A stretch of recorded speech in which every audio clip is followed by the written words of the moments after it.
Bismillahirrahmanirrahim. Alhamdulillahirabbil alamin wassalatu wassalamu ala asrafil anbiya'i wal mursalin.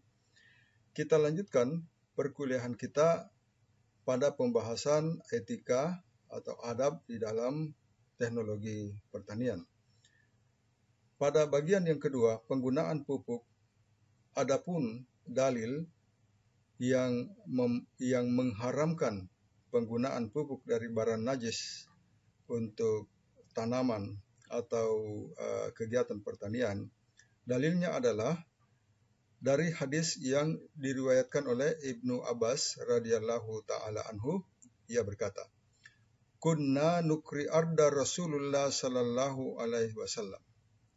Kami menyewakan tanah milik Rasulullah sallallahu alaihi wasallam, wa nashtaritu alaihim, dan kami mensyaratkan padanya an la yadmuluha bi adhiratin nas, dan kami mensyaratkan untuk tidak diberi pupuk dari kotoran manusia. Ini adalah dalil diharamkannya menggunakan pupuk dari barang benda najis untuk pupuk di dalam tanaman.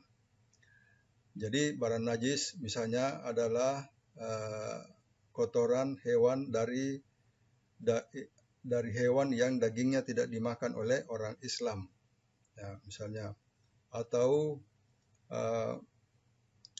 pupuk organik dari tinja manusia. Ini adalah najis, tidak dibolehkan digunakan menurut pendapat mazhab Hambali. Kemudian adapun pendapat dari ulama mazhab Hanafi, Maliki, dan Syafi'i, mereka berpendapat membolehkan pemberian pupuk dari benda yang najis. Misalnya penyiraman tanaman menggunakan air yang najis. Jadi misalnya air buangan limbah, pembuangan kotoran manusia untuk tanaman. Adapun dalil yang dijadikan landasan oleh para ulama yang membolehkannya adalah di dalam surah Al-Baqarah ayat 29. Walladzi khalaqalakum ma fil ardi jami'an. Dialah Allah yang telah menjadikan segala yang ada di bumi untuk kamu.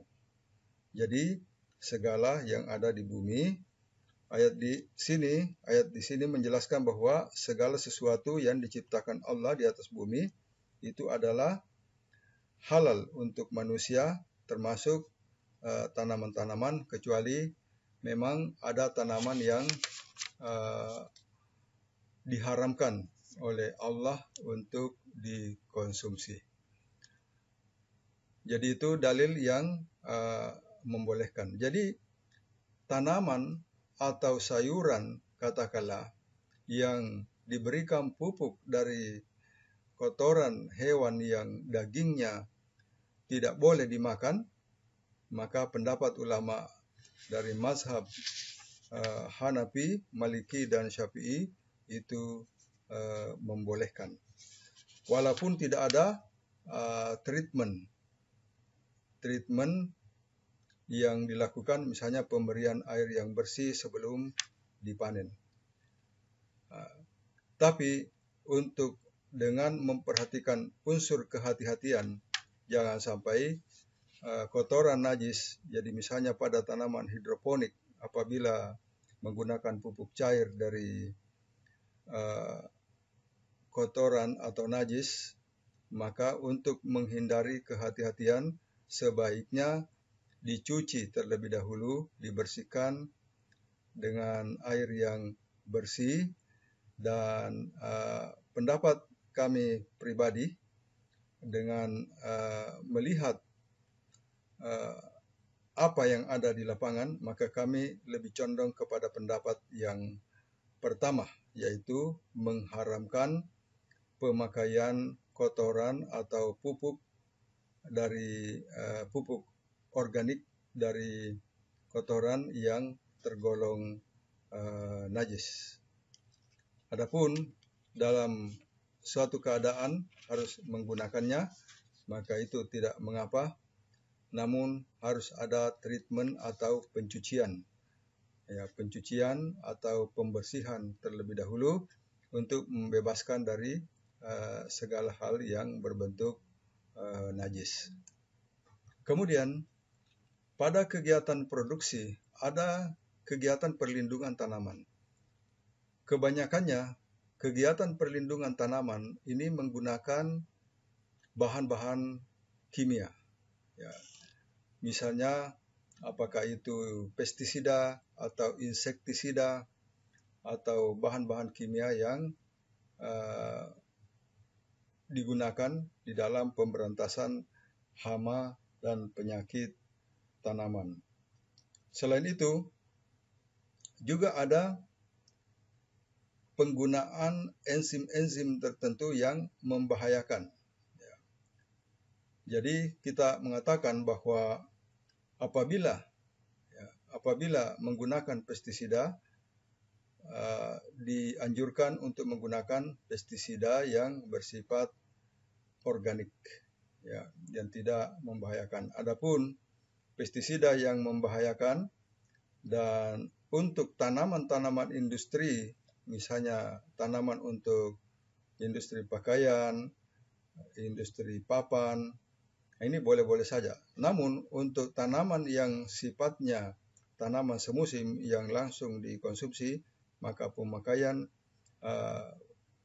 pestisida atau insektisida sebaiknya dihindari. Karena waktu luruh suatu pestisida itu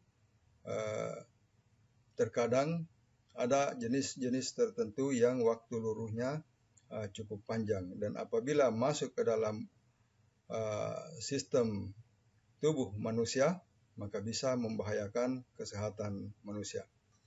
Demikian pula penggunaan enzim-enzim tertentu untuk memberikan penampakan atau penampilan produk pertanian itu supaya menjadi lebih bagus. Ya, boleh jadi terdapat unsur gharar di dalamnya apabila enzim-enzim yang dipakai itu membahayakan kesehatan manusia. Walaupun misalnya memberikan penampakan yang buah, misalnya penampakan buah yang bagus kelihatannya, namun enzim itu membahayakan kesehatan, maka itu tidak boleh digunakan. Jadi misalnya membuat semangka, ya, memberikan treatment pada semangka enzim tertentu supaya bijinya hilang. Namun apabila enzim yang digunakan itu berbahaya bagi kesehatan manusia, maka itu tidak boleh digunakan. Kemudian pada panen dan pasca panen. Kegiatan bagi hasil setelah panen dilakukan ini tentu harus memperhatikan unsur keadilan. Kemudian pada panen dan pasca panen, setiap tahapan seharusnya atau sejatinya memperhatikan kebersihan. Harus menghindarkan produk itu dari kontaminasi bahan-bahan yang berbahaya. Kontaminasi dari bakteri, jamur, dan juga virus. Ya, apalagi sekarang musimnya virus yang membahayakan yang disebut sebagai virus COVID-19. Ya, seorang pelaku produksi pertanian seharusnya sejatinya menghindarkan produknya itu dari kontaminasi. Jadi misalnya menganjurkan kepada pekerjanya untuk menggunakan sarung tangan atau tidak mempekerjakan pekerja yang sakit misalnya, supaya produknya itu tidak terkontaminasi. Terutama produk-produk pertanian yang langsung dikonsumsi tanpa pemasakan. Demikian pula teknologi pengawetan. Harus memperhatikan bahan-bahan yang dipakai. Ya, pengawet-pengawet tidak berlebihan, boleh menggunakan pengawet yang sesuai dengan standar. Demikian pula kehalalan, termasuk peralatan yang digunakan di dalam pengolahan atau dalam kegiatan pasca panen. Alat-alatnya harus menggunakan peralatan-peralatan yang berbahan halal untuk dikonsumsi oleh kaum muslimin. Kemudian, tahapan yang terakhir adalah tahapan distribusi dan pemasaran. Produk teknologi pertanian yang didistribusikan dan dipasarkan, ada 3 unsur pokok yang penting untuk diperhatikan, terutama transaksinya. Transaksi harus bebas dari 3 hal, bebas dari unsur riba, bebas dari unsur gharar atau bebas dari unsur penipuan, dan bebas dari unsur kezaliman yang merugikan salah satu pihak. Demikian pula pemasaran, menghindari iklan-iklan yang berlebihan tidak sesuai dengan kenyataan produk. Di dalam distribusi juga penting untuk diperhatikan bagaimana ketepatan atau segala hal yang boleh jadi timbul mudarat di dalamnya di dalam hal distribusi. Ini kita akan bahas lebih jauh lagi pada kesempatan yang akan datang mengenai distribusi dan pemasaran. Saya kira itu penjelasan kita yang terkait dengan adab-adab dan etika-etika yang penting diperhatikan di dalam teknologi pertanian. Assalamualaikum warahmatullahi wabarakatuh.